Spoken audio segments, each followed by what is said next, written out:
Bonsoir, bonsoir. Hop.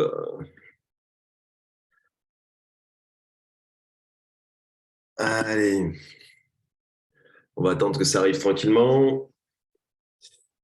On va sécuriser. Hop.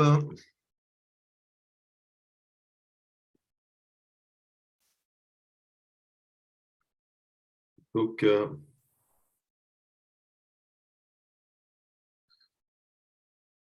bonsoir, bonsoir. Allez, on va attendre que ça arrive. Je vais laisser Chelsea Time. On va laisser 1 ou 2 minutes tranquillement. N'oubliez pas de fermer vos micros au cas où. Et puis bon, vous pourrez les ouvrir. Vous avez le chat si vous voulez. Ah.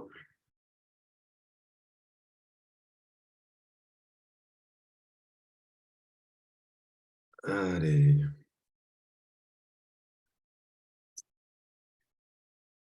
Hum.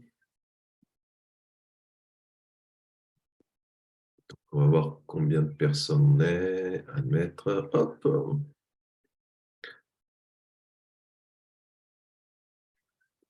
Des visages familiers, c'est bien. Hop. Mettez-moi en attendant derrière le chat. Attendez, je vais fermer la fenêtre parce que hop, il va y avoir du bruit. Mettez-moi derrière le chat. Vous venez d'où? Quel est votre métier? Voilà, histoire de voir un peu que j'ai un petit horizon.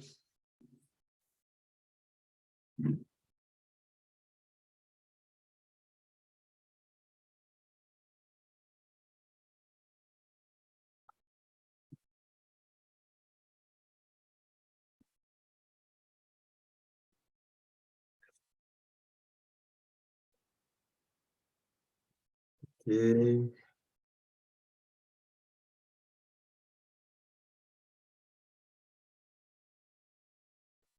Alors, ça arrive encore. Hop. Allez, on va laisser 2 minutes. Toulon. Ah, c'est pas loin. C'est à côté. Il y a des voisins. Je suis Hélène, hypnothérapeute d'Alsace. Super. Ah, bah, ça va t'intéresser alors. Tu es déjà dans la partie, quelque part. Nîmes, génial. Fonctionnaire de police. Good karma. Super. Bon, on va se tenir à carreau alors ce soir. Je vais essayer de ne pas dire trop de bêtises. Ça va être dur. Le Var.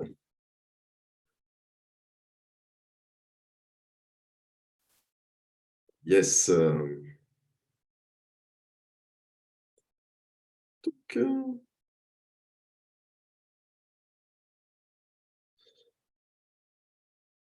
Allez, hop.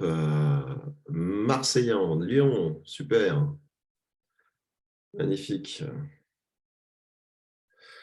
Donc, j'ai Gorge du Verdon. Ah, ouais, pas loin non plus.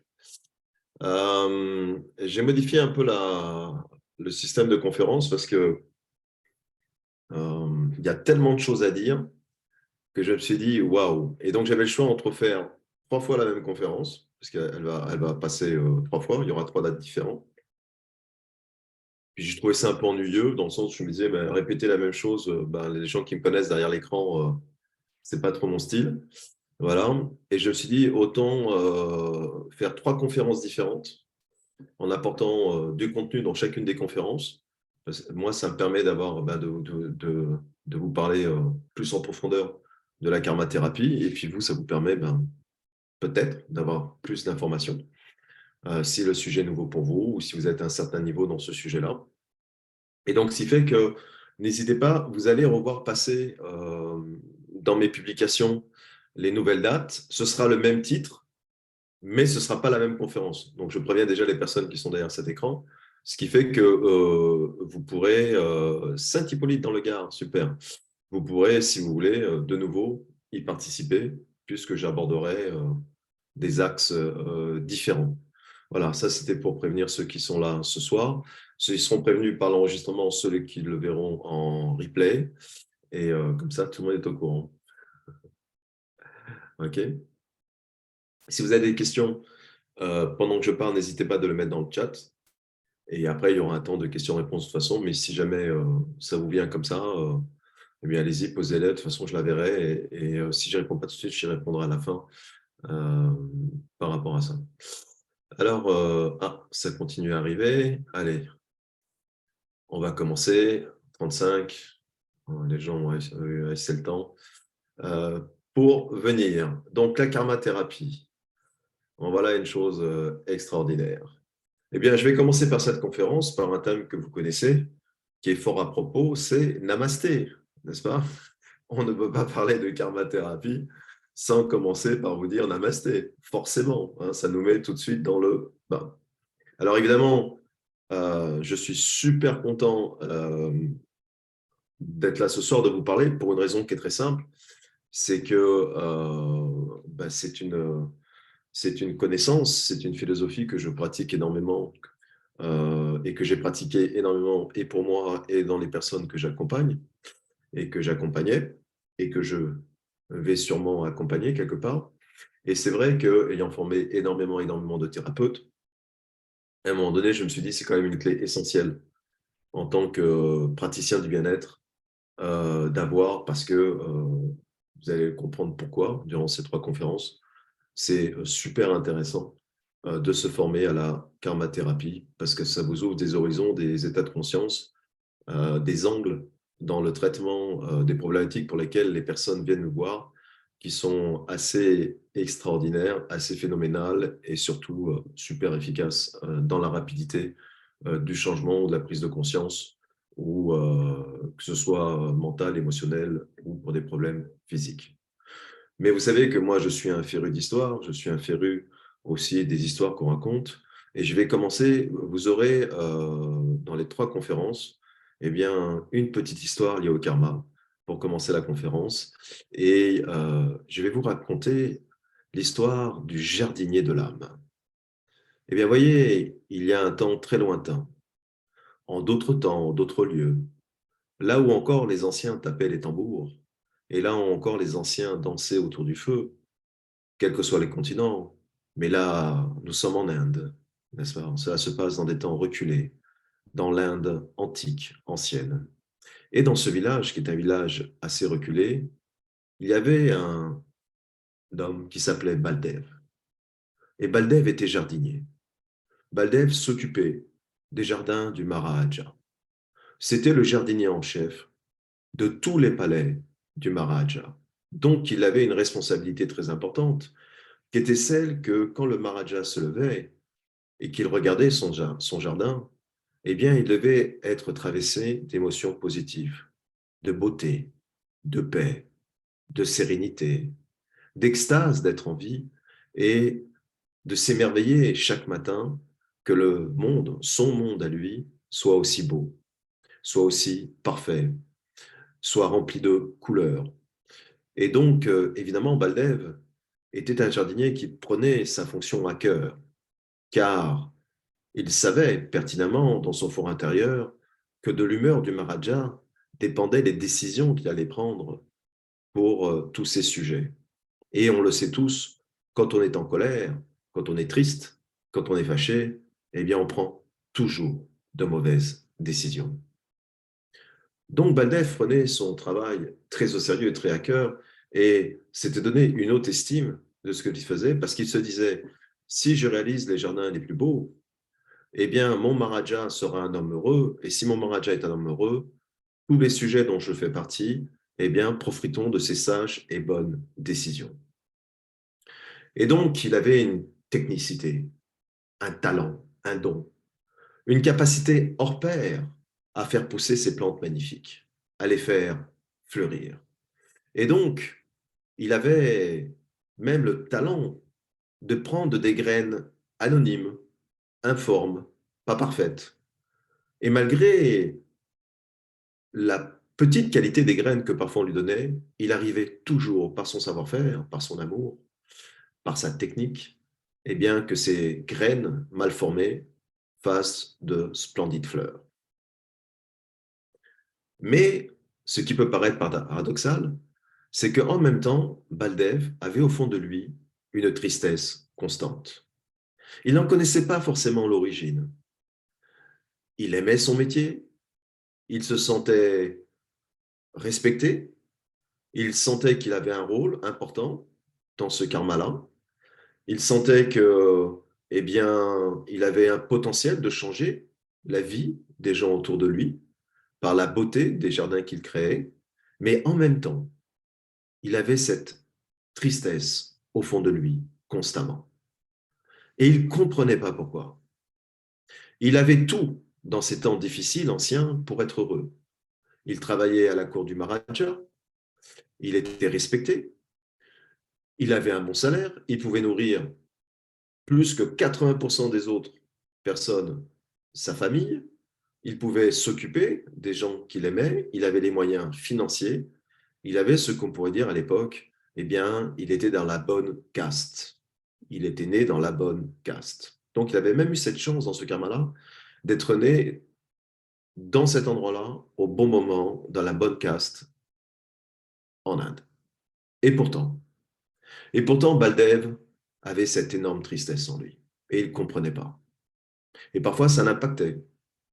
Parfois, ça le rendait moins actif au travail.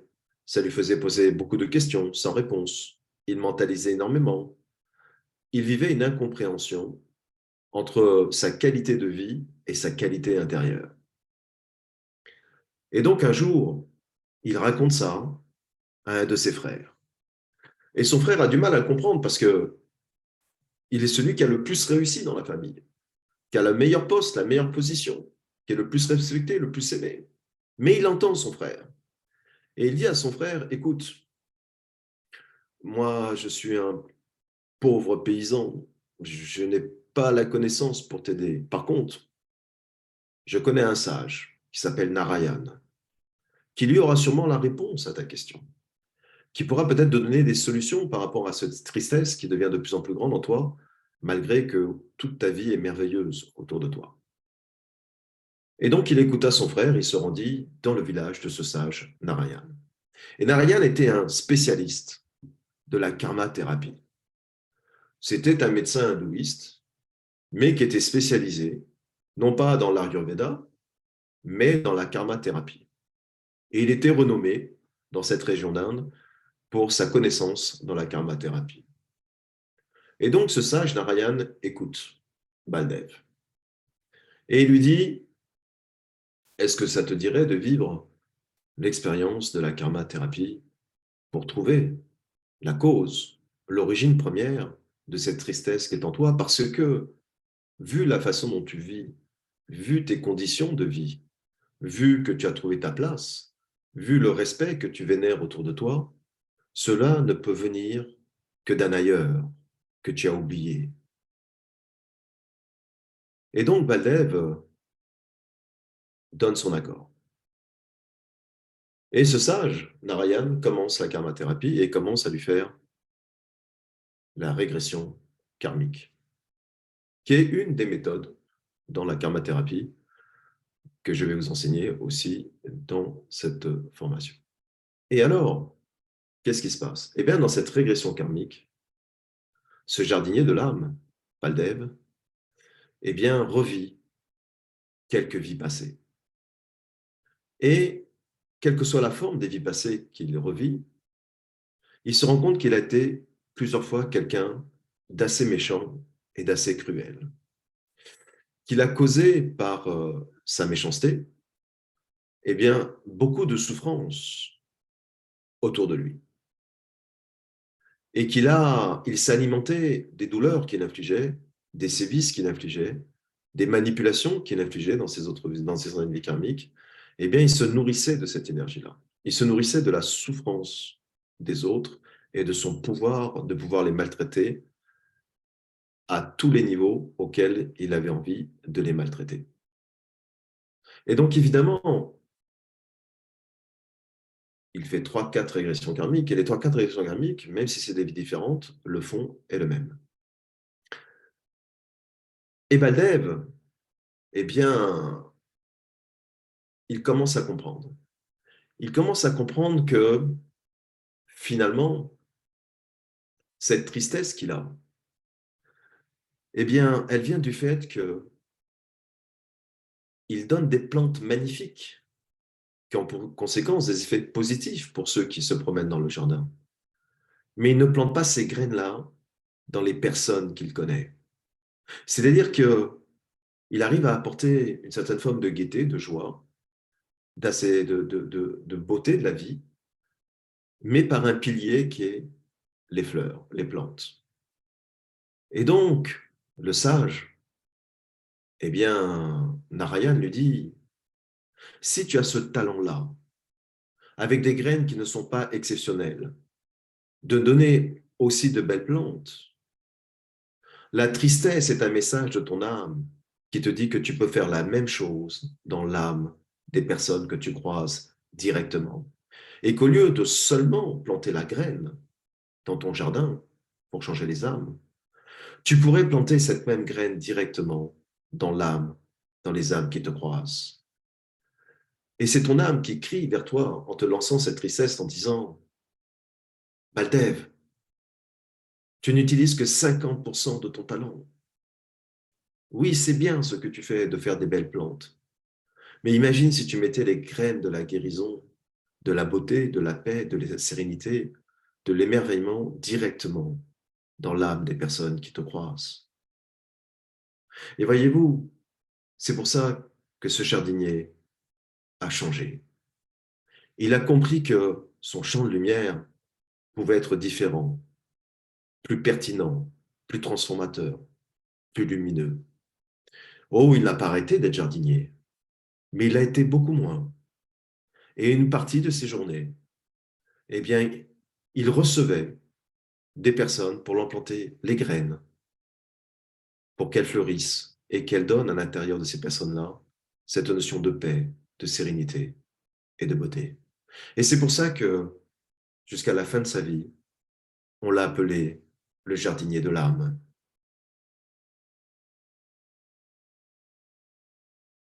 Et vous voyez, c'est exactement ça, la karma-thérapie. C'est-à-dire que vous allez devenir ce Baldev, quels que soient les talents, quelles que soient les connaissances que vous avez aujourd'hui, quelle que soit déjà toute la lumière, tout l'amour que vous apportez autour de vous. Il existe aussi une autre façon pertinente, efficace, de le faire, par la karma-thérapie, comme ce jardin de l'âme, il y a des milliers d'années en arrière, ce Baldev. Et donc, il y a en vous, en chacun de vous, ce Baldev qui existe. Et soit vous serez appelé par cette formation de karma-thérapie, soit pas. Et les deux seront justes. Mais peut-être qu'au fond de vous, il y a un Baldev qui se cache. Et c'est vous qui déciderez si vous allez l'écouter ou pas. Et finalement, l'important, c'est que vous soyez heureuse tous les jours quand vous vous levez le matin. Ouais. Est-ce que cette histoire du jardin de l'âme vous a inspiré? Allez-y, mettez-moi un peu de commentaires derrière l'écran. Vous en aurez une différente à chaque conférence.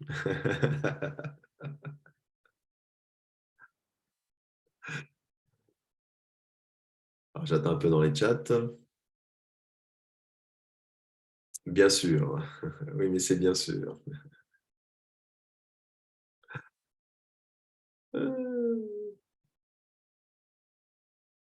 Ok, tout à fait. Moi, ça me parle beaucoup. J'ai une personne sur Facebook qui dit non. Une autre, oui, oui. Donc, vous voyez, c'est bien, on a tous les avis. Alors, il faut savoir que cette connaissance, en Inde, ce concept du karma, Dina Jiménez, sans plus. Semer les graines, je le fais en... Non, je ne pas la suite, en racontant mes expériences. Oui, il peut y avoir 1000 formes de semer les graines. La karma-thérapie en est une parmi des milliers d'autres. Donc, le concept du karma, c'est évidemment est profondément ancré en Inde, hein, dans la culture et la philosophie en Inde hindouiste. D'accord? D'ailleurs, alors je vais dire le mot religion, parfois les gens pensent plutôt que c'est des philosophies, mais je vais utiliser ce terme-là ce soir. Il est présent dans plusieurs religions indiennes, donc l'hindouisme. Dans le bouddhisme, la karma-thérapie existe comme médecine traitante. Le génisme, on va dire que c'est un cousin germain du bouddhisme, voilà. Et le sikhisme, qui est la religion sikh, qui est, on va dire, la 5e religion monothéiste au monde, voilà. D'accord, en termes d'adeptes. D'accord. Euh, donc, c'est vraiment un concept qui est reconnu dans certaines traditions indiennes et qui sont utilisés tous les jours. Vous avez des médecins, karmathérapeutes en Inde qui ne font que ça du matin au soir. D'accord. Et donc, on peut résumer, mais on va aller un peu plus loin dans les détails, que la karmathérapie, finalement, c'est une méthodologie, c'est une technique qui va apporter des éclairages, des résolutions, des conseils spirituels et psychologiques aux personnes, aux individus qui vont chercher à comprendre ou à résoudre des problèmes de leur vie, et bien sûr à travers les lois du karma, pas seulement que les vies karmiques passées, mais aussi les lois du karma. Ok. D'accord. Pourquoi la karma thérapie finalement est utilisée en Inde? Alors, il y a plusieurs raisons. Je vais vous en donner à peu près peut-être cinq raisons principales. La première chose, c'est que les hindous ont une compréhension profonde et intrinsèque dans leur tradition des vies antérieures. C'est quelque chose qui est très ancré dans leur gène, dans leur inconscient collectif et dans leur vision du monde. D'accord? Pour eux, ça fait partie, le karma, c'est une loi universelle très importante. OK? Et donc, c'est pour ça que, comme c'est une loi universelle qui régit quasiment une grande partie de leur vie, eh bien, c'est pour ça qu'ils ont développé eh bien, des moyens, des techniques dans la karmathérapie pour pouvoir résoudre les problèmes qui sont liés directement à cette loi universelle. Une deuxième raison, c'est que dans l'hindouisme, comme dans le bouddhisme, il y a eu une quête fondamentale au démarrage de comprendre ce qu'était la souffrance. Voilà. Bouddha a cherché à comprendre la souffrance. Il a essayé à ne plus souffrir. Et dans les courants ayurvédiques, c'est exactement la même chose. Et donc, c'est un outil, c'est une complémentarité à toutes les techniques qui existent pour mieux comprendre sa souffrance. La souffrance du karma présent, la souffrance au moment où la personne vient vous voir. Voilà, je viens vous voir parce que je souffre de ça. Donc, c'est vraiment, le karma est un éclairage super important, super efficace, avec beaucoup de recul, avec la vision de l'aigle. Si on prend par exemple un terme qui sont les Indiens, mais cette fois-ci les Indiens d'Amérique et non pas les Hindous, eh bien, si vous voulez, ça va vous donner une explication, une cause, une origine, mais pas que, mais déjà c'est important, de compréhension de la souffrance des difficultés dans lesquelles vous vous trouvez. Et donc, le principe de base, très simple, mais qu'il est important finalement de se remémorer, c'est qu'il peut y avoir une influence plus ou moins intense, même parfois totale, de ce que vous vivez par rapport à des actions dans des vies passées. Et ce qui va juste faire la différence, c'est à quel degré eh bien, ces vies passées activent la souffrance en vous par rapport à des événements que vous vivez dans le présent. Ça peut être que 10% de votre souffrance. Ça peut être à l'origine de 20%, ça peut être à l'origine de 50%, 60%, et puis ça peut être à l'origine de 100% de votre souffrance aussi.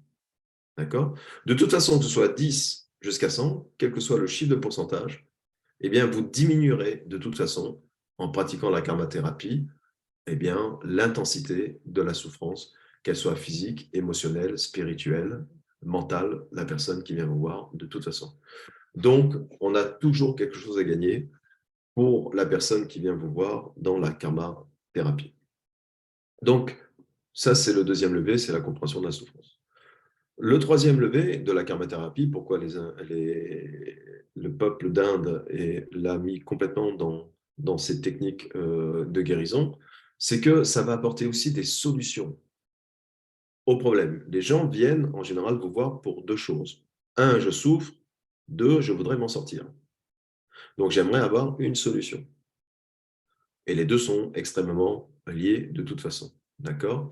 Et donc, euh, la karmathérapie va apporter des pistes, des solutions à mettre en place concrètement dans la vie de ces personnes-là pour résoudre n'importe quel type de problème relationnel, professionnel, santé, etc. Et donc, il va vous amener bien, à modifier vos actions, à changer la façon de votre comportement, de votre attitude. Et donc, ce qui va changer votre karma et forcément résoudre le problème par tous les biais que vous connaissez, la vibration, la croyance, l'énergie, l'auto-vibratoire, et ainsi de suite. D'accord?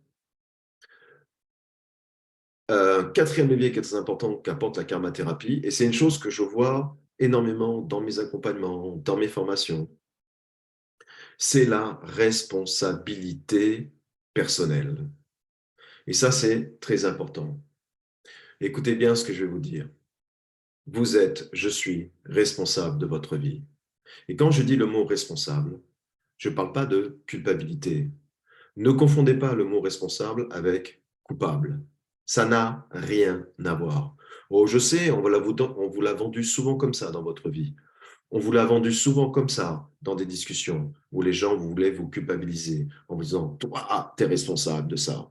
Ça n'a rien à voir. Le mot responsable, la définition du mot responsable n'a rien à voir avec la culpabilité.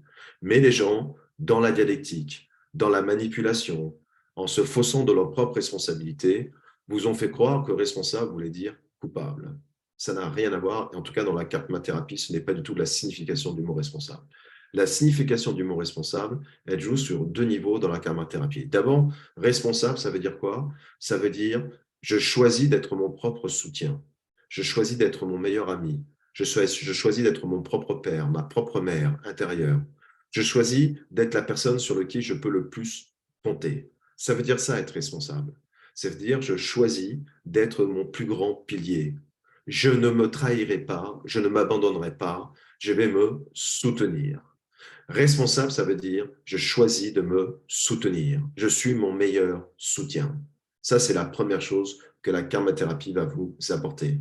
Vous faire comprendre que vous êtes votre meilleur soutien, votre meilleur ami, que vous avez en vous toutes les ressources nécessaires, les potentialités, les possibilités, les talents, et bien, de vous prendre en charge vous-même sans attendre de l'extérieur quelconque assistante hypothétique. D'accord? Et quand vous aurez intégré par la karma-thérapie cette évidence de vous, eh bien à ce moment-là, vous allez comprendre que vous pouvez choisir l'attitude et le comportement, et en pouvant choisir l'attitude et le comportement qui je suis dans ce qui m'arrive, eh bien vous allez changer les conséquences et votre vie de votre comportement et donc de vos actions. Ça veut dire ça, être responsable. Et je le dis depuis pas mal de temps, je vous conseille tous les matins, devant la glace, de répéter 3 fois à voix haute, je suis responsable, en disant et en pensant, je suis mon meilleur ami, je suis mon meilleur soutien, je choisis d'être mon meilleur soutien. Voilà. Et pas le dernier levier, mais on va dire parmi les 5 les plus importants que la karma-thérapie peut vous apporter, et qui n'est pas négligeable parce que c'est une quête qu'on a dans plusieurs parties de notre vie, parfois toute notre vie, c'est ce qu'on peut appeler la croissance spirituelle. D'accord? Donc c'est un outil extraordinaire pour avancer dans sa spiritualité, dans la connaissance de soi, dans sa partie divine. Et peu importe ce que vous mettez derrière le mot spiritualité, c'est votre croyance, elle est respectée et respectable, mais de toute façon, c'est une croyance spirituelle. C'est-à-dire que ça va se passer par deux biais. Le biais de comprendre que vous êtes immortel et de comprendre que cette immortalité-là, elle a été, elle est et elle sera. Et ça, c'est très important pour prendre du recul dans ce que vous vivez. Ça, c'est la partie A de la croissance spirituelle. Mais il y a une partie B qui est subtile, super intéressante et super efficace dans le changement de vous. C'est que vous allez vivre, grâce à la karma-thérapie, votre vie dans une plus grande conscience. Et ça, c'est important, la conscience. Parce que qu'est-ce que ça veut dire finalement, Franck, vivre dans une plus grande conscience? Eh bien, ça veut dire un truc très simple. Vous n'allez plus vous mentir à vous-même. Et 90%, eh bien, des événements douloureux que vous avez vécus sont partis aussi, pas que, mais aussi du fait qu'à un moment donné, vous vous êtes menti à vous-même. Vous vous êtes menti à vous-même. Vous vous êtes trouvé de fausses raisons. Noyé par le désir, noyé par vos tempêtes émotionnelles, vous vous êtes éloigné de votre vérité. Et quand on s'éloigne de sa vérité, quand on s'éloigne de qui on est réellement, à cause de circonstances, à cause de vouloir absolument obtenir quelque chose, je veux qu'on m'aime, je veux qu'on m'accepte, je veux qu'on me voie, et ainsi de suite. Il y a des milliers de raisons. Eh bien, quelque part, vous vous dévoyez. Quelque part, vous vous mentez à vous-même. Et donc, cette croissance spirituelle, votre croissance spirituelle, est intimement, étroitement liée à la conscience de votre vérité. Et finalement, vous pouvez avoir le choix de faire tout ce que vous voulez. C'est le libre arbitre. Vous avez le choix de vos actions. Maintenant, ce qui va faire la différence, c'est dans quelle conscience de vous, vous allez les réaliser. Est-ce que cette action-là est près de mon axe de ma vérité, ou est-ce que cette action-là est très intéressante, mais tous mes sens en émoi, mais est-ce qu'elle m'éloigne de ma vérité?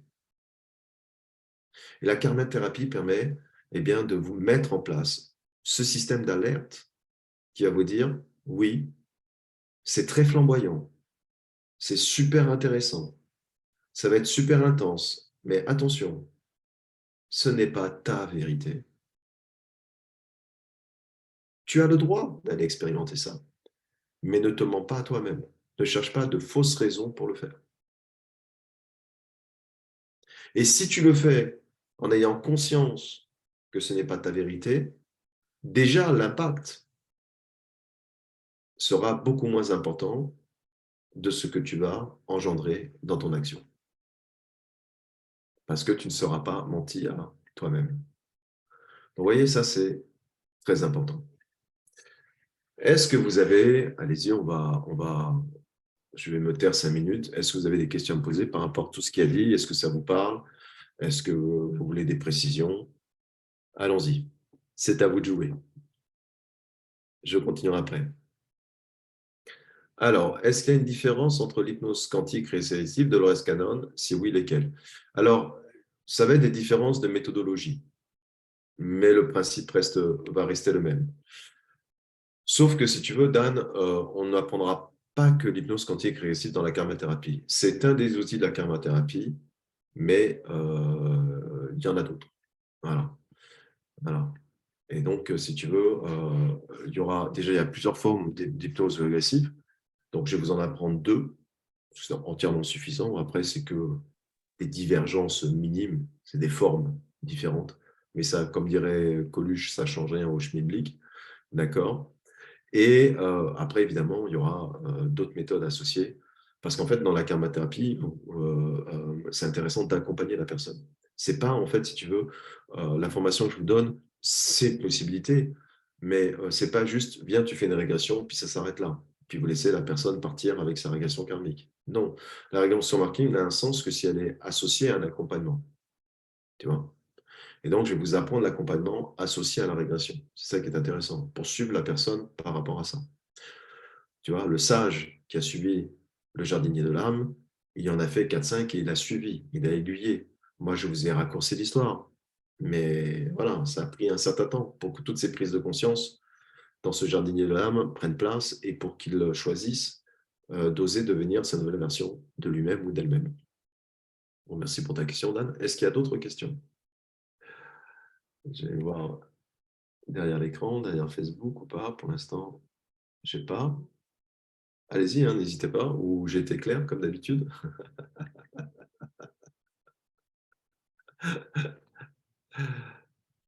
Être le vrai soi est l'élément principal. Oui, en tout cas, s'en rapprocher. Je ne sais pas si on y arrive, mais plus on s'y rapproche, mieux on se porte. On va dire ça comme ça. Il faut parfois plusieurs vies karmiques pour comment savoir si on se ment. Oh là là, alors là, vous avez 4 heures. Ça, c'est une bonne question. Oh, bah, déjà, je vais te donner 2-3 pistes. Mais ça, c'est le rôle bien, du thérapeute. On peut apprendre sans avoir appris l'hypnose? Oui, oui, sans aucun problème. Vous pouvez apprendre sans avoir appris l'hypnose. Sans aucun problème. Alors, Je peux donner une piste déjà. Déjà, si tu prends tes décisions dans une émotion qui est hors norme. Voilà. Donc, ça peut être autant une émotion positive qu'une émotion négative. Hein. Ce n'est pas forcément négative. Hein. Ah, Franck, c'est génial, je l'ai dans la peau, je l'aime passionnément, follement. Voilà. Donc là, ça peut paraître une émotion positive, mais c'est un débordement émotionnel. D'accord? Dans l'autre sens, je le hais, c'est la colère, et peu importe les raisons. Hein. On n'est pas là pour dire qui a tort, qui a raison. On est là juste pour constater ton état intérieur. Et donc là, c'est une tempête émotionnelle. Donc là, forcément, toutes les décisions que tu vas prendre vont être gérées par ton ego, ton mental, et non pas par ton âme. Et donc, forcément, tu vas trouver de mauvaises raisons pour justifier ta tristesse, ton comportement, ta victimisation, ta culpabilité ou ta joie exubérante. Tu vois tout, la vie n'est que bonheur, plénitude et ainsi de suite. Voilà. Donc ça, c'est déjà un premier signe. La deuxième chose, c'est tu te mens quand tu ne t'acceptes pas tel que tu es. Voilà. Et quelque part, quand tu n'acceptes pas ce que toi, tu appelles tes défauts, et ben là, tu te mens à toi-même. Voilà. Ton degré d'acceptation, ton intensité d'acceptation de toutes les parties de toi, eh bien, sera à la hauteur de ton mensonge intérieur. Tu vois? Voilà. Ça, c'est déjà deux pistes qui peuvent t'aiguiller. Et accepter, je le répète, hein, ça ne veut pas dire subir. D'accord? Parce que là aussi, il y a un amalgame. Quand on dit responsable, on met tout de suite le mot culpabilité. Et quand on dit accepter, on dit tout de suite le mot subir. Je ne veux pas accepter, moi je ne veux pas subir. Ah, ça n'a rien à voir. Accepter ne veut pas dire ne pas se défendre. Accepter ne veut pas dire ne pas dire sa vérité. Accepter ne veut pas dire s'affirmer ou ne pas s'affirmer. Tu comprends? Accepter, c'est constater un état des lieux, dire jusqu'à la fin de ma vie, je serai comme ça. Je le sais, ça fait partie de moi. Je le sais, comme j'ai deux yeux, deux bras, un bras que je me sers plus qui est plus doué que l'autre. Bon, si je suis droitier, et un bras gauche qui est un peu cruche. Je m'en sers qu'en soutien parce que je ne peux pas écrire de la main gauche. Mais vous l'acceptez, d'accord? Voilà. Donc l'acceptation de ce qu'on est, eh bien, va vous rapprocher de votre conscience du moment et de votre conscience de qui vous êtes dans vos choix. Dès qu'il y a non-acceptation, forcément, il y a éloignement de ce que vous êtes intrinsèquement, profondément à l'intérieur de mental qui a pris le pouvoir quelque part, dans l'intensité. OK? Alors, vous connaissez, je vais vous donner un autre type d'exemple, ce que la karmathérapie va traiter. Vous avez entendu parler, vous avez lu, peut-être pas que vous êtes spécialisé là-dedans, dans les 5 blessures de l'âme, ce concept qui a été développé évidemment par Lise Bourbeau. Et donc, ce qui est intéressant, c'est que Lise Bourbeau a repris ce concept-là, mais que la karma-thérapie la traite depuis des milliers et des milliers et des milliers d'années. D'accord? C'est un des fondements même de la karma-thérapie. Et donc, vous allez retourner, en plus de la connaissance que vous avez de Lise Bourbeau, qui est super intéressante, parce que d'abord, pour remercier cette femme-là de ce qu'elle a apporté dans l'humanité, parce qu'elle a remis à jour, occidentalisé cette forme de karma-thérapie et elle a permis eh bien, à peut-être même des millions, peut-être même des centaines de millions sur cette terre, et peut-être même des milliards, puisque entre les thérapeutes qui utilisent ces techniques, entre les gens qui les lisent, qui en prennent conscience tous les jours, donc vous pouvez imaginer ce que cette femme a apporté à l'humanité en écrivant ce livre, Les 5 blessures de l'âme, et en remettant ça au bout du jour. Et donc vraiment, là, ce soir même, on peut lui envoyer un jet d'amour à cette femme-là, parce qu'elle a laissé une trace de lumière juste extraordinaire dans ce qu'elle a fait. Et donc, ce qui est intéressant, c'est que la karmothérapie traite ça, hein, d'une façon ancestrale. Et donc, je crois que le mieux, eh bien, je vous répète un peu les 5 blessures, hein, elles sont faciles, hein, c'est le rejet, l'abandon, l'humiliation, la trahison et l'injustice. D'accord? Rejet, abandon, humiliation, trahison, injustice. OK? Maintenant, je vais vous donner des exemples pour que vous puissiez voir comment fonctionne la karma-thérapie sur ces 5 blessures de l'âme. Alors, vous avez le cas d'une personne. Son métier, c'était journaliste. D'accord? C'était quelqu'un qui avait un caractère, on va dire, qui est assez solitaire. OK? Donc, on va dire que ce n'était pas quelqu'un qui était très sociable, très ouvert. et qui avait beaucoup d'amis et qui allait faire la fête et qui recevait les gens. Non, non, c'était quelqu'un qui était solitaire. Pourquoi? Ben parce que il avait peur d'être rejeté. Et donc, qu'est-ce qu'il a fait? Il a fait comme beaucoup de personnes qui ont peur d'être rejetées. Eh bien, il a fait ce qu'on appelle un refus d'incarnation, c'est-à-dire un refus de vivre l'autre, un refus de vivre l'humanité, l'humain, l'autre. Et donc, il s'est dit, le meilleur moyen de me protéger, eh bien, plus j'évite le contact, plus j'évite de me faire des amis, plus j'évite de m'avancer dans mes relations amoureuses, eh bien, moins je souffrirai, moins je risque de vivre le rejet. Donc, je m'isole, je me mets une muraille, et puis je fais en sorte eh bien, que mes amitiés, mes amours, mes relations professionnelles, eh bien, n'aillent pas jusqu'à un certain degré. Parce que aussi, le rejet, on peut le vivre à différentes intensités. Mais en même temps, eh bien, cette personne-là, elle était appelée par l'appel de la vie. Il y avait une partie en lui qui lui disait, mais hey, t'es venu vivre l'autre. Et puis l'autre, il peut t'apporter de belles choses aussi. Et donc, c'est dommage que tu ne vives pas l'autre, puisque tu es l'autre et l'autre est toi. Donc, il y avait une partie de lui qui disait, voilà, il conceptualisait, il conscientisait que finalement, quelque part, il se gâchait un peu la vie. Pourquoi? Bah, pour des raisons très simples parfois. Parfois, il aimait faire des choses, et puis on a beau aimer faire des choses, à un moment donné, si on les fait seul, eh bien, on se dit, c'est dommage que je ne partage pas ça avec quelqu'un. Ouais, mais en même temps, si je partage ça avec quelqu'un, aïe, si après cette personne me rejette, bim. Voilà, donc schisme, d'accord, dans cette personne-là. Et donc, il décide de faire la karma-thérapie. Et qu'est-ce qui se passe? Eh bien, il s'est rendu compte que dans une ancienne vie karmique, il était un haut responsable d'une communauté. C'est-à-dire que là, il vivait complètement son humanité. Les gens venaient le voir pour résoudre les problèmes. Il était force de loi. On venait le voir pour trancher des problèmes de justice ou d'injustice, pour trancher des problèmes quotidiens. Et s'il faisait partie des personnes les plus importantes de son village quand il fallait prendre des décisions pour la communauté. Et il a fait ça pendant des années dans cette ancienne vie karmique. Et donc, il était à sa place, il était vénéré, respecté, il était considéré comme un sage et il était heureux d'apporter sa contribution à cette communauté. Et puis un jour, dans ce village-là, il a pris une mauvaise décision. Enfin, mauvaise. En tout cas, une décision qui n'était pas opportune, qui n'était pas adaptée aux circonstances. Et les conséquences ont été catastrophiques pour la communauté. C'est-à-dire que ça a mis en péril quasiment la totalité de la communauté. Son mauvais choix a mis en danger toute la communauté.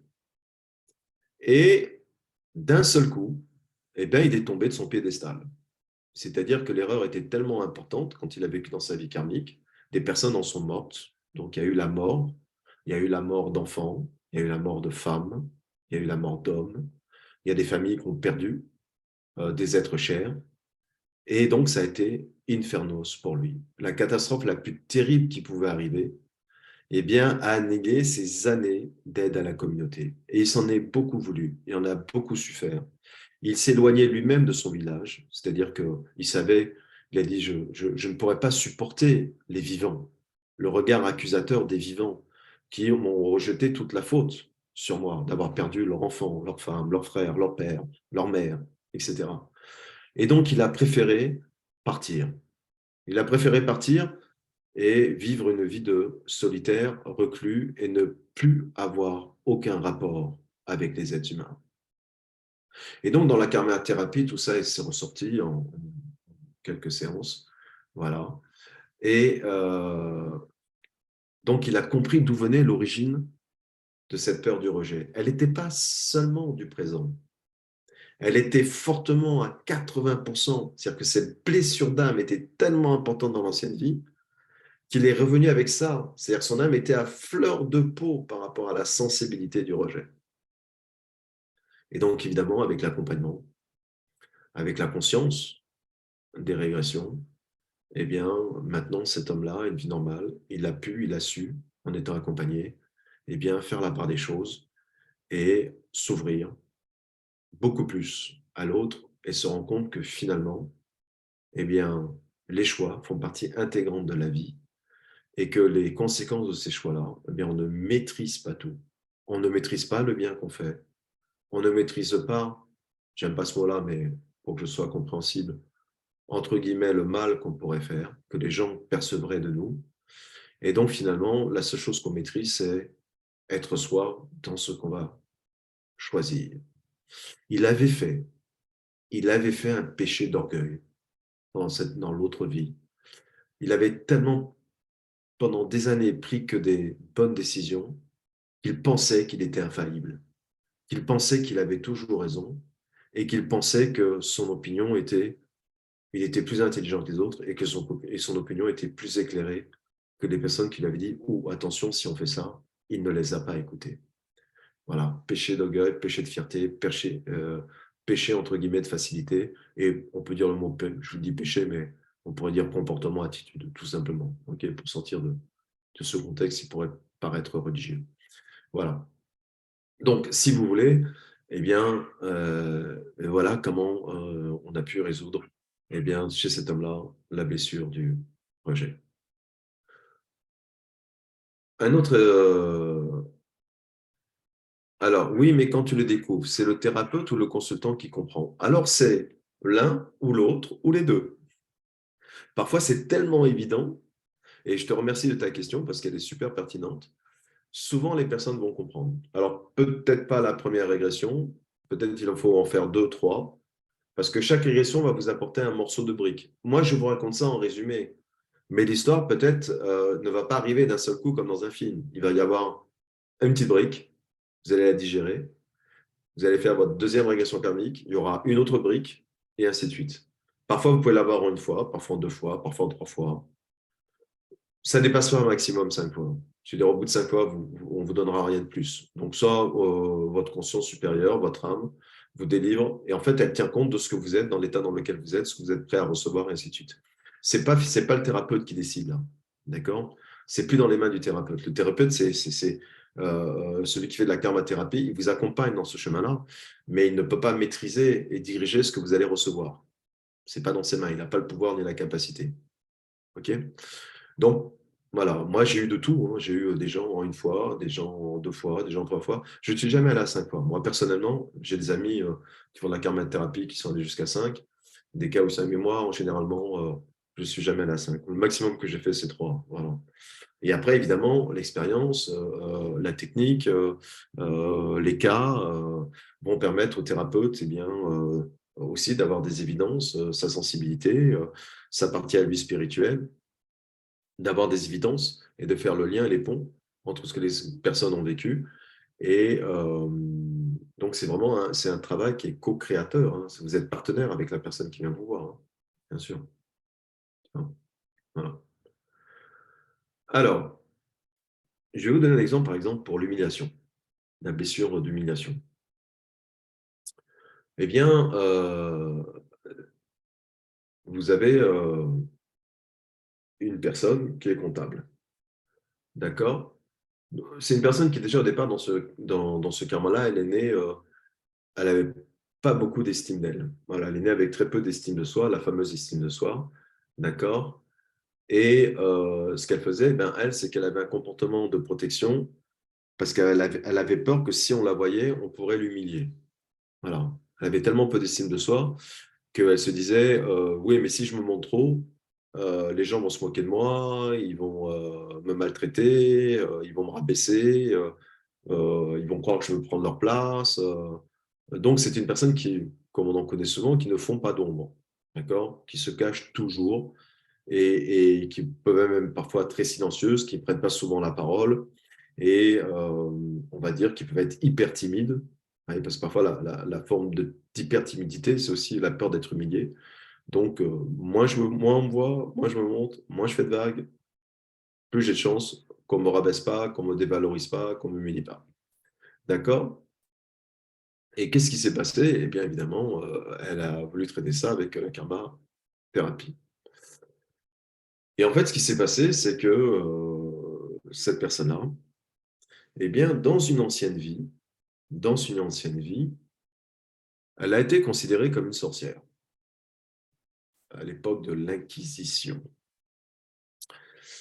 Et donc, évidemment, le pire lui est arrivé. On l'a dénoncée comme sorcière, elle a été torturée, donc il n'y a pas plus humiliant que d'être torturé, d'accord? Cette personne-là s'est retrouvée nue devant des hommes, torturée nue devant des hommes, et évidemment, comble de l'humiliation avec la souffrance physique, elle a raconté des choses qui n'étaient pas vraies, juste pour que la souffrance s'arrête.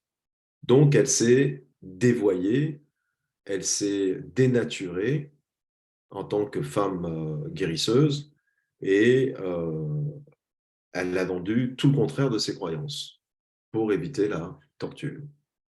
En plus, tout en sachant que de toute façon, ça ne ferait que la condamner. Donc, l'humiliation la plus extrême, la plus totale dans cette ancienne vie karmique. D'accord? Et donc, ça aussi, c'était un impact très important dans sa vie. Et donc, quand elle était dans son enfance, dans le karma présent, quand elle a été humiliée, cette humiliation du karma présent, plus l'humiliation totale, absolue de l'ancien karma, avec qui elle est venue comme bagage, faisait que sa peur d'être humiliée était au maximum. Et la même chose avec l'accompagnement, en travaillant sur cette peur de l'humiliation, en ayant aussi conceptualisé que elle pourrait vivre l'humiliation sur cette là, mais pas jusqu'à la torture, jusqu'à être torturée nue et à être brûlée. Donc, elle a pu faire la différence entre les deux formes d'humiliation qu'elle pouvait vivre, et que c'était cette version d'elle, dans une autre vie, ne vivrait pas le bûcher, l'inquisition et la torture. Donc, si vous voulez, ça a permis déjà de désamorcer l'intensité de sa perception de l'humiliation. Ça a mis un sens au fait qu'elle avait une hypersensibilité par rapport à ça. Et en même temps, elle a pris conscience, dans ce karma-là présent, que de toute façon, si on allait l'humilier, ça ne pourrait jamais prendre ces proportions-là. Vous voyez? Et donc, elle pouvait vivre l'humiliation dans ce karma présent beaucoup moins intensément et donc plus facilement maîtrisable, plus facilement contrôlable et plus facilement en ayant les moyens de se sortir de cette peur, de cette blessure de l'âme, de l'humiliation. Je vous la fais courte à chaque fois, hein. D'accord?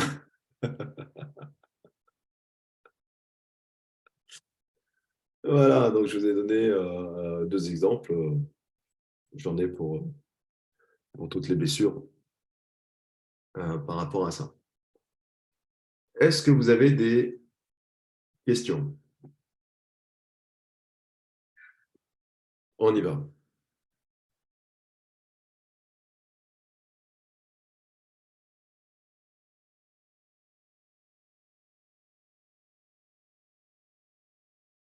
Pas de questions? Oh, c'est génial. C'est bien. Moi, dans mes lives, j'ai rarement des questions, hein, je le dis, mais est-ce que comme les annales akashiques, est-ce que c'est comme les annales akashiques au niveau message visuel? Alors, très bonne question. Ça n'a rien à voir. Rien à voir. Et je vais vous expliquer pourquoi. Ça n'a rien à voir dans l'intensité. Ça n'a rien à voir dans le résultat. Ça n'a rien à voir dans le changement et la transformation de la présence. La conscientisation suffit à guérir. Donc ça, c'est la deuxième question. Super question. Merci. C'est super intéressant.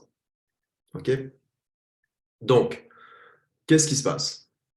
Eh bien, en fait, si tu veux, quand tu fais des annales akashiques, tu vas permettre à la personne, ou pas, tu as différentes méthodes, d'aller dans ces annales akashiques. Elle peut aller rencontrer un guide qui va lui dire un message, qui va lui montrer quelque chose sous forme de symbolisme, qui va lui faire comprendre quelque chose. Ou c'est toi qui vas dire, voilà, je vais dans tes annales akashiques, et voici les informations qu'on m'a autorisé à te donner. Qu'est-ce qui se passe? Eh bien, ça, c'est que le biais cognitif de la personne, eh bien, ça va être une information qu'on lui donne. Donc, ça va être son cerveau gauche qui va traiter ça, comme n'importe quel type d'information. Parce que si je te dis, si je te fais une guidance, par exemple, parce que les annales akashiques, c'est une forme de guidance, d'accord? Donc, je te dis, bah, tu sais, toi, tu es faite pour être, je dis n'importe quoi, femme pilote. Tu es venu dans ce cadre-là, ta mission de vie, c'est d'être pilote de ligne. Tu vas prendre l'information et tu vas me dire, bah, tu as plusieurs solutions. Ouais, ça me parle. Ouais, ça me parle pas. Bon, à ce qu'il m'a dit, j'y crois pas trop. Puis je vois pas la relation. Oh, il y en a peut-être une, il y en a peut-être pas. Et donc, tu vas mentaliser tout ce processus. Parce que c'est une information qui vient de l'extérieur. D'accord? Dans les régressions karmiques, c'est toi qui le vis. Et c'est pas la même chose. C'est une information qui vient de l'intérieur.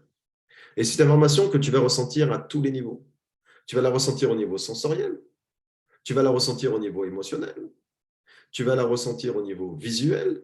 Et donc, ça veut dire que toutes les couches de ton être, tes mémoires intracellulaires, musculaires, articulaires, tes mémoires inconscientes, ton mental, tes corps éthériques, ton corps astral, tous les différents types d'informations vont se réunir pour t'emmener à vivre cette vie karmique. Et tu vas la vivre. Et c'est ça qui impressionne les gens. C'est que ce n'est pas une information qu'on leur donne, c'est eux qui la vivent. Et comme en plus ils sont réveillés, ils ne sont pas endormis, tu peux faire, moi j'ai fait des régressions karmiques à toutes les heures. Tu peux entendre parfois les voitures qui passent dans la rue à côté de ton cabinet, et ainsi de suite. Donc les gens se disent c'est incroyable parce que en même temps je suis là et je ne suis pas là, et en même temps je ressens, je vis l'information. Donc elle a un impact au niveau cellulaire, au niveau énergétique, au niveau mental, au niveau inconscient, au niveau émotionnel, beaucoup plus fort, beaucoup plus intense. Et ça fait toute la différence. Tu vois?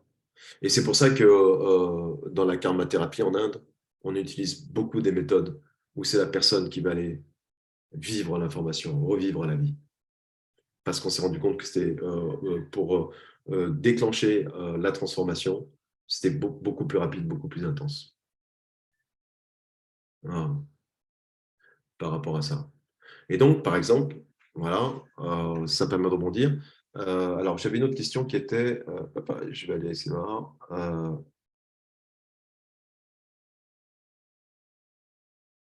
Alors, régression karmique, oui, c'est ça, c'est comme des régressions pour les vies antérieures. Oui, c'est exactement ça. La conscientisation suffit-elle à guérir?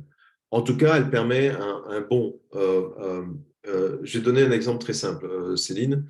C'est tu ne peux pas guérir de quelque chose que tu vis ou que tu subis si tu ne la comprends pas. D'ailleurs, la première réflexe que tu vas avoir en tant qu'être humain, c'est quand tu souffres d'une situation, tu vas dire je veux comprendre.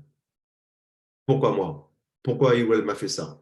Pourquoi ça m'arrive? Pourquoi ça tombe toujours sur moi? C'est le premier réflexe que tu vas avoir dans la douleur, c'est je veux comprendre. Et quand tu dis je veux comprendre, ça veut dire je veux conscientiser. C'est la même chose. Tu comprends?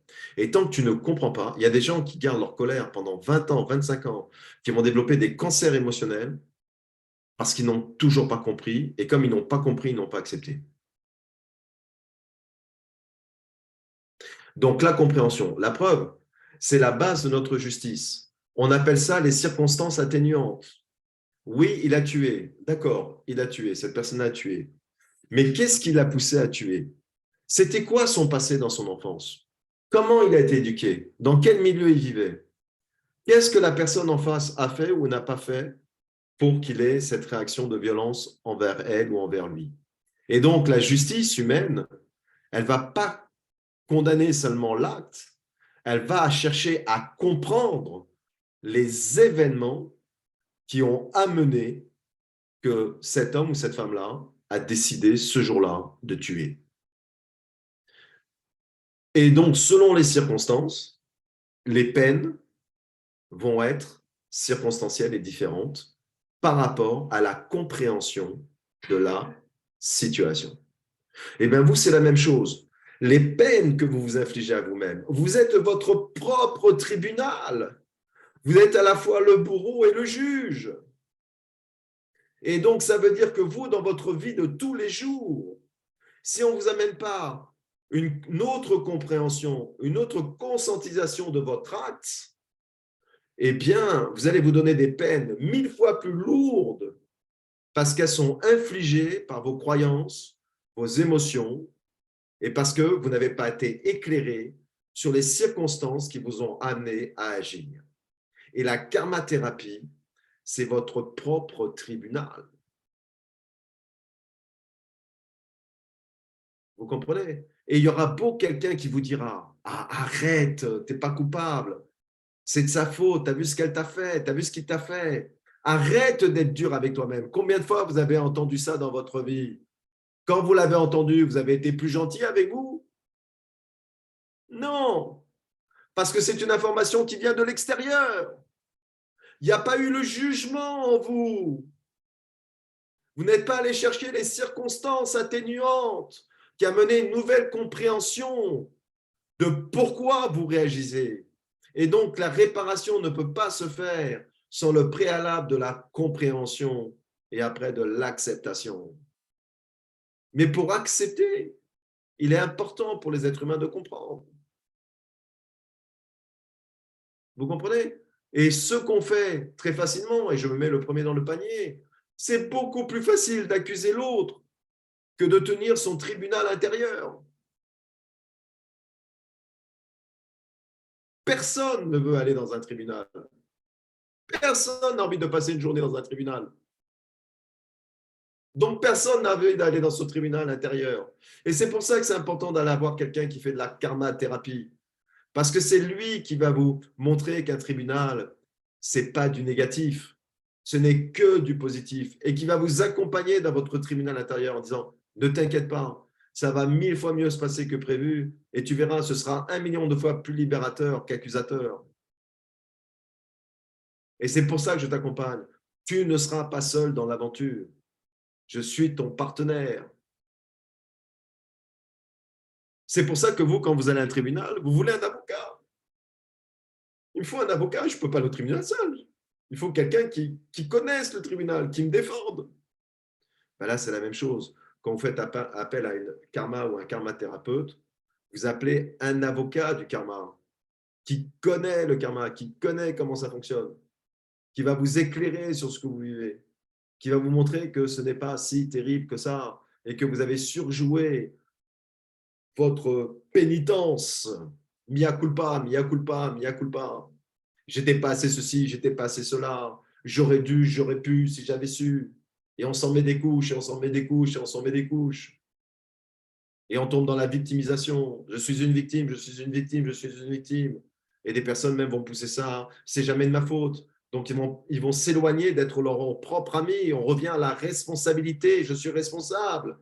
Tout ce comportement-là de ne pas aller dans son tribunal intérieur pour se libérer de ce poids, de cette souffrance, eh bien fait que vous vous éloignez de votre vérité. Vous voyez, on revient au tout début de la conférence et on tombe dans le cycle infernas. L'infernos, l'enfer, c'est ça. C'est tourner en boucle dans sa culpabilité, dans son manque, dans son pas assez. Je ne suis pas assez ceci, je ne suis pas assez cela. Vous n'avez pas besoin des gens pour vous faire souffrir. Vous le savez faire vous-même, tout seul, sans aucun problème, même s'il faut des déclencheurs extérieurs. Ce n'est pas parce que des gens déclenchent ça en vous que vous êtes obligé de rester là-dedans éternellement.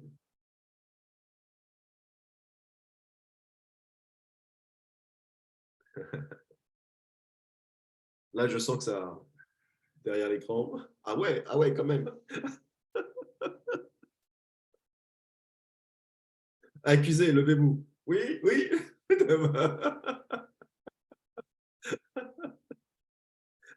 Il y a des gens ce soir qui vont se mettre dans le miroir. Vous comprenez, monsieur le juge,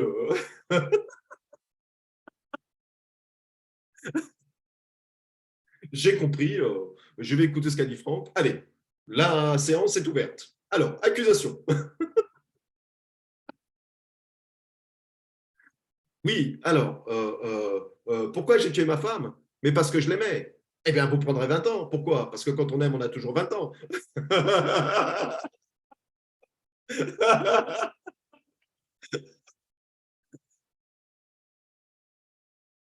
Bon, ça, on va couper au montage.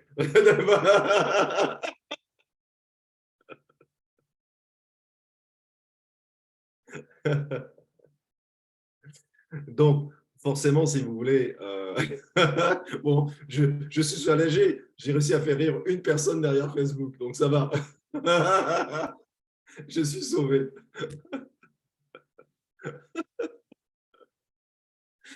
Vous voyez? Donc, c'est ça, en fait. Et si vous voulez, c'est pour ça que c'est un outil extraordinaire. parce que vous allez déculpabiliser les personnes. Vous allez permettre de les accompagner dans leur propre bilan intérieur et de leur montrer qu'ils sont bien, bien plus beaux, bien plus belles, qu'ils ont des capacités extraordinaires et que dans leur choix qu'ils ont fait, ils étaient juste un peu aveugles et ils sont restés aveugles après dans leur culpabilité, dans ce qu'ils pensaient être leur manque. Et donc, vous allez être comme ce jardinier, comme ce jardin de l'âme. Vous allez planter d'autres graines en disant « Ouais, mais tu es aussi et surtout ça. Et tu es un diamant qui a des centaines de facettes différentes. Et là, tu es immobilisé sur juste 2 facettes qui n'ont pas été nettoyées, alors que tu en as 98 qui sont magnifiques. »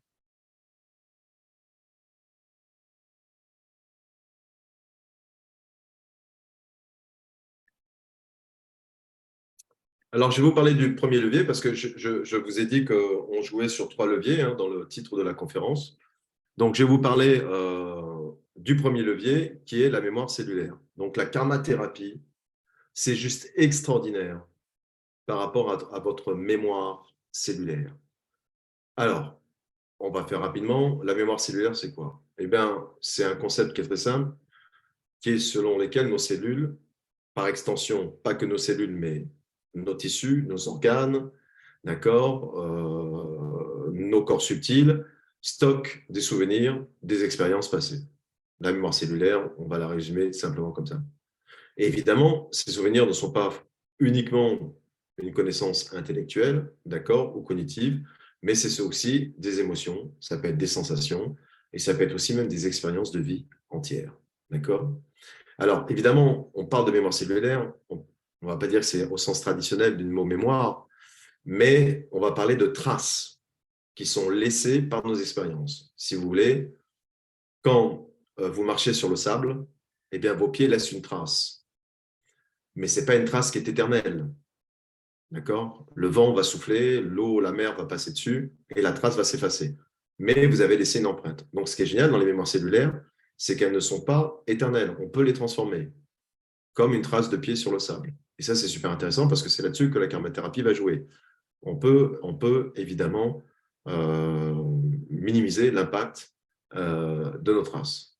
Donc, on peut dire que nos cellules, quelque part, ont une capacité, ont une manière, ont une façon de se souvenir eh bien, des conditions environnementales, des stimuli à la fois extérieurs et intérieurs qu'elles ont rencontrés ou qu'elles rencontrent dans leur existence, mais aussi qu'elles ont rencontrés dans l'existence d'anciennes vies. D'accord? Et donc, si vous voulez, on n'a pas encore tout compris scientifiquement. On étudie encore ça. C'est encore des territoires dans la science humaine qui sont encore à explorer. Mais finalement, il y a plusieurs théories sur le stockage de ces mémoires-là qui sont parmi les scientifiques. Elles ne sont pas tranchées. Certains vont vers certaines théories, d'autres scientifiques vont vers d'autres. Et on est dans l'aventure. Et ça, c'est intéressant parce que toutes les potentialités sont ouvertes.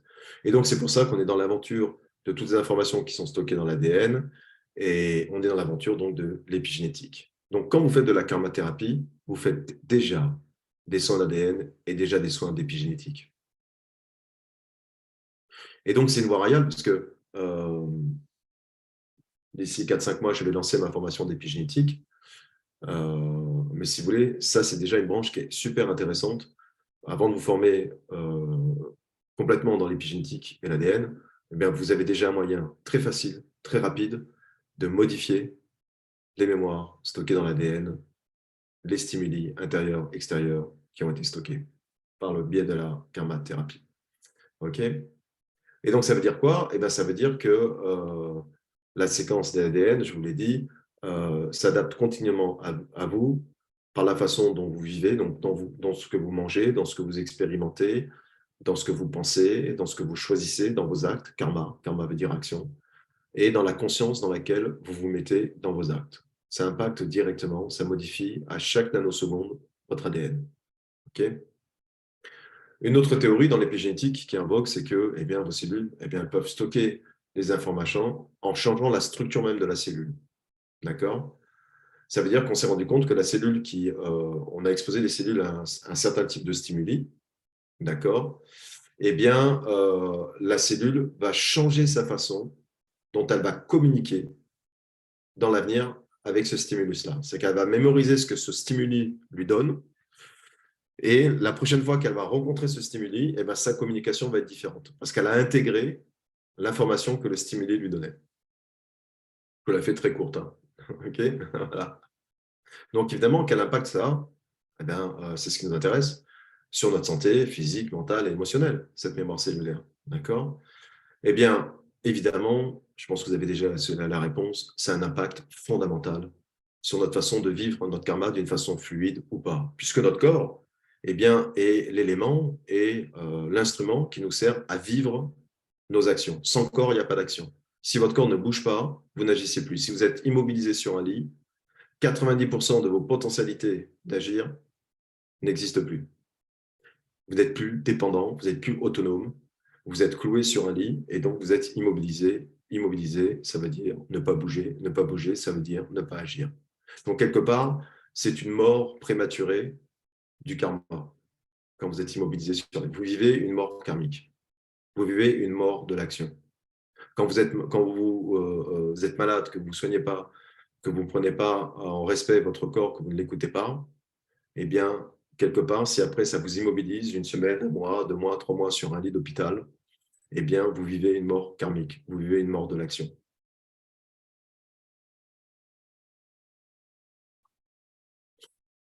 Ouais. Je répondrai à ta question, Michel. Hein. Je l'ai pris. D'accord. euh, Donc, c'est pour ça que, si vous voulez, évidemment, tous les problèmes que vous aurez de santé vont être liés forcément à votre alimentation au départ, puisqu'on dit que c'est le premier médicament. C'est parce que ça va jouer sur le stimuli de vos cellules, comme je viens d'expliquer, et ça va stimuler sur l'ADN. Oui, forcément. Sur le plan émotionnel, c'est la même chose. Vos cellules vont, par des stimuli d'expérience émotionnelle, eh bien, plus ou moins intenses, eh bien, elles vont réagir à ces stimuli-là. Si vous avez vécu des stimuli excessifs, des 5 blessures de l'âme, du rejet, de l'illumination, ainsi de suite, elles ont compris ce qu'elles ont vécu, elles ont mémorisé et elles vont réagir automatiquement, malgré vous, par rapport à ça, puisqu'elles ont intégré l'information. Elles ont intégré le stimuli. Alors, ce qui est intéressant, c'est que, et c'est là où c'est l'intéressant de la karmathérapie, c'est qu'on vous dit, oui, mais ce n'est pas une condamnation. Ce n'est pas écrit dans le marbre. On peut le changer à tout moment. On peut réinformer la cellule. On peut réinformer le stimuli. Et quelle est la meilleure façon? Eh bien, de réinformer le stimuli du rejet, le stimuli de l'humiliation, le stimuli de l'abandon. Eh bien, c'est de faire des choix qui vont faire que vous ne souffrirez plus de l'abandon, des choix en conscience de qui vous êtes, et donc l'impact du stimuli de l'abandon ne sera plus à la même intensité. Ça n'enlève pas la notion de l'abandon, qu'on soit bien d'accord. Si vous avez une nature à vivre l'abandon, si vous avez été marqué par l'abandon toute votre vie, vous serez stimulé par la notion de l'abandon. Par contre, l'intensité ne sera pas la même. Elle sera tellement faible que ça ne vous dérangera plus. Même parfois, vous y prêterez même plus attention. Et donc, ça veut dire que vous, vous allez maîtriser votre blessure de l'abandon. Je donne toujours cet exemple qui parle beaucoup dans toutes mes formations. C'est, vous pouvez mettre le doigt dans la flamme d'une bougie pour voir si ça brûle. Quand vous étiez petit, vous avez fait ça. On t'a dit, ne mets pas surtout le doigt, ça brûle. Vous avez dit, oui, oui, maman, oui, papa. Puis dès que vous avez le tourné, vous aviez envie de faire votre expérience. Donc, vous aviez envie de recevoir votre propre stimuli. Et donc, vous êtes allé chercher votre propre stimuli. Vous avez mis le doigt dans la flamme. Évidemment, vous avez senti que ça brûlait. Et donc, à un moment donné, vous avez retiré le doigt. Parce que le stimuli de la brûlure était tellement fort, vous vous dites, oh, mais là, je vais cramer. Et vous allez en tirer. Ben, le stimuli émotionnel, c'est la même chose. Quand vous allez mettre de la compréhension, de l'acceptation, vous allez suivre l'accompagnement de la karma-thérapie, eh bien, il y a des jours où vous allez avoir des déclencheurs de l'abandon, des déclencheurs du rejet, mais cette fois-ci, vous allez retirer le doigt tout de suite. Vous n'allez pas rester dans la souffrance. Parce que, c'est ce que j'ai dit, quand papa, maman nous a jamais dit, tiens, mets le doigt, tu vas voir, ça brûle, ça se videra le mettre, et puis il ne vous a pas dit, reste 15 minutes sur la flamme. D'accord? Il y a une différence entre être stimulé par une brûlure et vouloir rester dans la brûlure.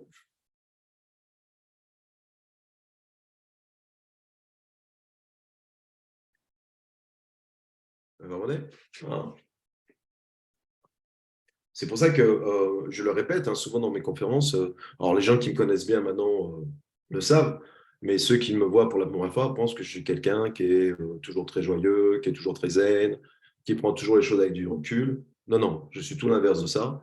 Ne vous l'aurez pas. La seule différence, c'est que je choisis de ne pas rester longtemps dedans. Donc, je suis comme vous, j'ai mes bons et mes mauvais jours, je peux être très colérique, je suis hyper actif, je suis hyper sensible. Je suis très réactif à toutes les émotions, les énergies depuis ma naissance. J'ai des capacités extrasensorielles qui sont développées hors normes, donc j'ai des super radars. Donc en même temps, j'ai eu, comme tout le monde, des impacts. Et à un moment donné, je me suis dit, je choisis de subir ça toute ma vie ou je mets en place des connaissances qui font que quand je le vis, je sors tout de suite là. Voilà. Et donc, ce qui pourrait vous paraître de la zénitude, c'est juste une capacité à enlever son doigt le plus vite possible de la bougie qui brûle. Voilà. Donc, ça fait partie aussi du travail de l'acceptation. Je suis comme ça. Si je suis né tortue, je suis tortue. J'aurais beau vouloir être une gazelle, je ne courrai jamais comme une gazelle. Je suis tortue. Mais rien ne m'empêche d'aller au même endroit que la gazelle. J'irai avec mon rythme, avec ma façon à moi de marcher, mais je pourrais aller au même endroit que la gazelle. Mais je suis tortue. Ouais. Donc la karma-thérapie, c'est ça, c'est la conscience de. Vous allez avoir la conscience de qui vous êtes et vous allez l'accepter. Ben voilà, dans ce karma-là, je suis né tortue. Il y en a qui naissent oiseaux, il y en a qui naissent lion, il y en a qui naissent girafe, il y en a qui naissent truite. Et pourquoi vouloir être un oiseau quand je suis tortue? Pourquoi vouloir attirer des oiseaux? Pourquoi vouloir vivre des histoires d'amour avec des oiseaux or que je suis tortue? Ça va pas bien se passer. Je vais vous en raconter une. C'est une petite tortue. Elle veut monter à un arbre. Et qu'est-ce qu'elle fait? Elle se met devant l'arbre comme ça, puis elle essaie de monter, puis évidemment, elle n'arrive pas. Elle tombe à la renverse. Puis elle se trouve les quatre pattes en l'air comme ça. Ah, elle bouge, elle essaie de se remettre, et puis finalement, elle arrive à se remettre sur le dos. Et puis elle recommence. Elle veut absolument monter à l'arbre. Et puis il y a deux oiseaux qui sont au-dessus de l'arbre qui la regardent comme ça. Ils sont comme ça, ils la regardent. Ils disent rien, ils la regardent faire. Et puis elle tente une deuxième fois, elle essaie de monter à l'arbre, évidemment, elle tombe en arrière, puis elle, dit, elle risque de mourir étouffée. Elle a réussi à développer une technique, tu vois, elle arrive à se redresser. Puis elle essaye une troisième fois. Peut-être tu as toujours les deux oiseaux qui ne parlent pas, qui se regardent. Et puis tu en as un qui dit à l'autre, hey, je crois que c'est le moment de lui dire qu'on l'a adopté. Hein.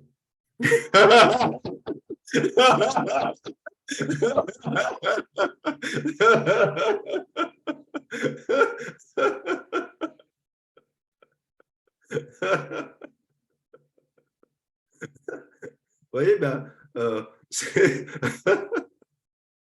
c'est un peu ce qu'on fait dans nos vies. Vous voyez, bon, parfois, on essaye absolument d'être quelqu'un d'autre. Puis en fait, on te dit, bah non, t'es tortue. Hein. C'est pas parce qu'on t'a, c'est pas parce qu'on t'a, on a permis que tu nous côtoies. C'est pas parce qu'on t'a accepté dans notre cercle que tu es un oiseau. On respecte ta différence, mais sache que tu es tortue. Hein. Voilà. Et que bah, nous, on peut s'envoler, mais on n'a pas notre maison sur le dos. Parce que toi, tu as la chance, et ben, tu ne peux pas t'envoler, mais toi, tu t'arrêtes où tu veux. Tu as un camping-car ambulant. Tout. Oui. D'ailleurs, j'ai toujours dit que, en fait, pour moi, les escargots, c'était des limaces qui avaient un camping-car.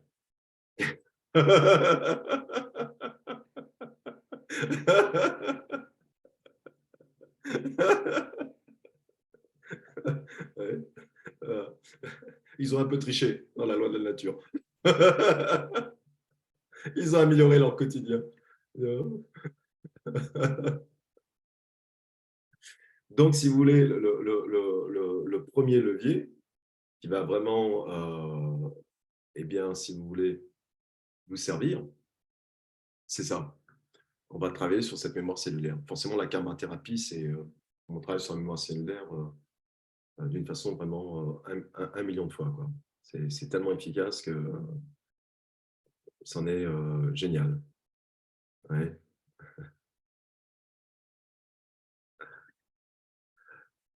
Euh, donc, ça veut dire quoi? Eh ben, ça veut dire que on s'est rendu compte de quoi? Pour faire des expériences sur ces mémoires cellulaires, eh bien, par exemple, On va parler du stress. Vous savez que le stress, c'est la détresse. Et donc, on a fait des découvertes scientifiques que les gens qui étaient, quelle que soit la forme de stress, quelle que soit l'origine du stress, les gens qui ont été prolongés longtemps dans cette situation de stress, qu'ils subissaient ou qu'ils s'infligeaient en eux-mêmes, vous voyez, votre propre tribunal intérieur, eh bien, on a notamment étudié beaucoup, ben, par exemple, les soldats dans les zones de combat, c'est des stress courts mais importants. Eh bien, on s'est rendu compte que, par exemple, ces gens-là arrivaient à mettre en place une réponse chronique au stress. Ça peut être, on a étudié aussi des gens qui vivaient dans des conditions de pauvreté externes et des gens qui vivaient des émotions extrêmes aussi, quelle que soit l'origine de ces émotions. Et donc, ça veut dire quoi? Eh bien, dès que la cellule se retrouvait dans un stimuli de stress, qu'est-ce qu'elle faisait? Eh bien, elle déclenchait des réponses inflammatoires automatiquement. Vous voyez? Parce que la cellule devenait hyperactive à cause du stress. Vous voyez, les situations de stress, vous allez, il y a aussi tout le système hormonal avec l'adrénaline et ainsi de suite. Et donc, si vous voulez, la cellule, eh bien, elle, peu importe les circonstances extérieures, elle a tellement été stimulée par ce stress-là qu'automatiquement, eh ben, elle va vous mettre le bordel dans le corps. Et donc, eh bien, évidemment, c'est pour ça que vous allez avoir des problèmes de santé, des maladies cardiovasculaires, des dépressions. Ce sont les stimuli que la cellule a mémorisés. Et bon, si en plus de ça, vous avez des mémoires karmiques de stress, vous avez été un ancien soldat ou une ancienne Amazone dans une autre vie, où vous avez connu les combats et la mort, par exemple, et que vous êtes dans ces situations-là, et bien boum, tout l'effet qui se coule, la cellule va devenir super hyperactive et donc va vous déclencher des super réponses inflammatoires automatiquement. Ouais. Et je vais vous donner par exemple une expérience qui va vous montrer ce que la karma thérapie permet de régler. C'est une expérience qui a été faite sur la mémoire épigénétique et la mémoire cellulaire.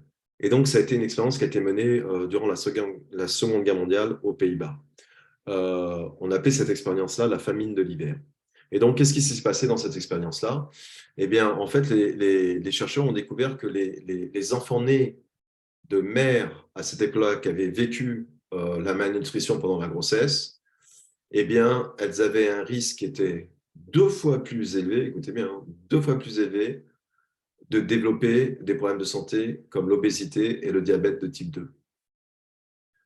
C'est-à-dire que ces enfants-là, dans la réponse épigénétique, dans la matrice de maman, dans les 9 mois de grossesse, eh bien, avaient des risques d'obésité et de diabète de type 2 fois supérieurs, du fait que la maman ait vécu eh bien, la malnutrition.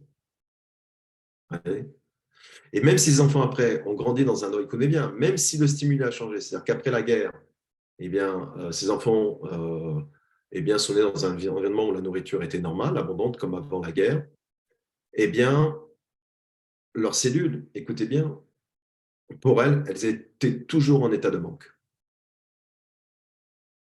Le stimuli avait été tellement fort que les cellules avaient gardé la mémoire. Et donc, ça veut dire qu'il faudrait un temps assez long pour que la cellule abandonne cette mémoire-là, et surtout que les enfants aient un comportement vis-à-vis du stress, de ce stimuli-là, qui change et qui fasse que dans leur attitude, dans leur choix, dans leur prise de conscience, eh bien, ils activent le moins longtemps possible, le moins possible dans leur vie, ce stimuli-là.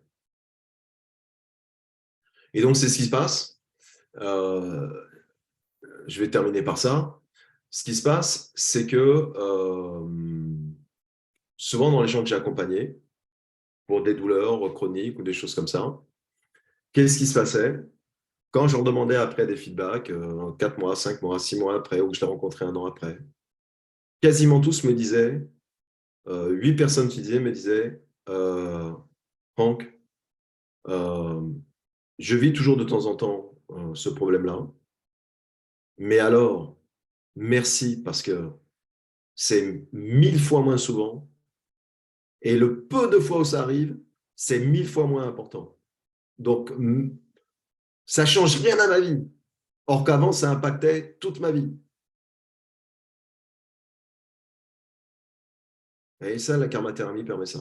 Et donc, ça veut dire qu'avant, je vous donne un exemple concret, j'avais une personne qui me disait toute l'année, c'était 3 crises par mois. Minimum. Mon corps se mettait en inflammation par le stimuli, 3 crises par mois. OK. Et maintenant, c'est 2 crises par an. OK. Et quand tu es venu voir, ta douleur était à 8 sur 10. Et maintenant, bah, tu rigoles, c'est 2 sur 10. Vous voyez? Donc, on passe de 2 fois par mois à 2 fois par an et à 2 sur 10. C'est-à-dire qu'il y a des circonstances exceptionnelles qui font que ben, le stimuli est plus activé, mais malgré ça, comme elle a réussi dans sa compréhension, dans son acceptation, avec l'accompagnement, elle a réussi à maîtriser ce stimuli, et bien même si quelquefois dans sa vie, pour circonstances exceptionnelles, il dépasse un certain seuil d'intensité, et bien l'impact sera quand même 1000 fois moins important.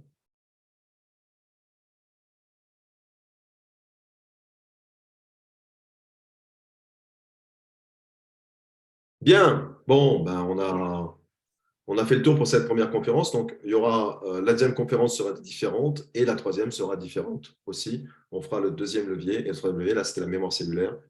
Donc, vous comprenez bien. Évidemment, on pourra en parler toute la nuit. Hein. Mais bon, j'ai d'autres stimuli qui m'attendent après la conférence. Donc, et ceux-là, je ne les ai pas encore maîtrisés.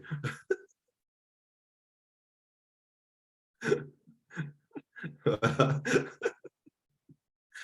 Faut que je fasse plus de régression karmique. C'est quoi les autres conférences ben, je ne sais plus. Elles sont programmées, mais je n'ai pas l'agenda. Attends, peut-être que j'ai la réponse. Peut-être. Hop, est-ce que je les ai notées? Je vais voir pour te répondre. Les autres conférences. Donc là, c'est le 17. Alors, il y en a une le 30 mai et il y en a une le 23 mai. 23 mai et 30 mai.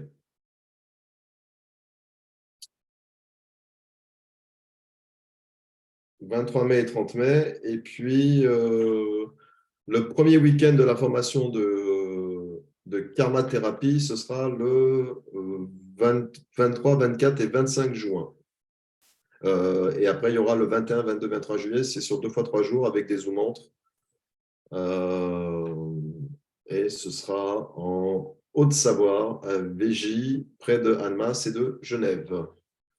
Voilà, ce sera le 23, 24, 25 juin et le 21, 22, 23 juillet pour le présentiel, pour les techniques en présentiel. Et entre-temps, vous aurez aussi des Zooms. Mais ça, vous pouvez m'appeler si vous voulez avoir des détails là-dessus. Si ça vous intéresse de vous former à la karma thérapie. Donc, voilà, bon, bah, écoutez, je vous souhaite une bonne soirée si vous n'avez pas d'autres questions. Ah oui, il y avait question de quelqu'un. Moi, j'ai du mal avec l'hypnose. Eh bien, écoute, ça pourra m'arriver, hein. Mais toutes les personnes qui m'ont dit qu'ils avaient du mal avec l'hypnose ont réussi à faire des réactions karmiques. Alors, je ne dis pas que ça ne va pas m'arriver un jour, hein. Je te parle de mon expérience personnelle. Euh, Même s'il faut une fois pour habituer la personne, ça ne dépasse pas 2 fois où ça marche, de toute façon, voilà, dans cet état modifié de conscience. Voilà. Bien, bonne soirée à toutes et à toutes, portez-vous bien, et puis ben, je vous souhaite un good karma, et puis je vous dis à très vite, ici ou ailleurs, et puis c'est enregistré, vous la recevrez en replay. Pour toutes les personnes qui se sont inscrites. Vous avez à la fin les dates pour les prochaines. Donc, il n'y a pas de souci. Et j'ai hâte pour les 2 autres conférences avec vous. Bye bye, au revoir et à très vite ici ou ailleurs.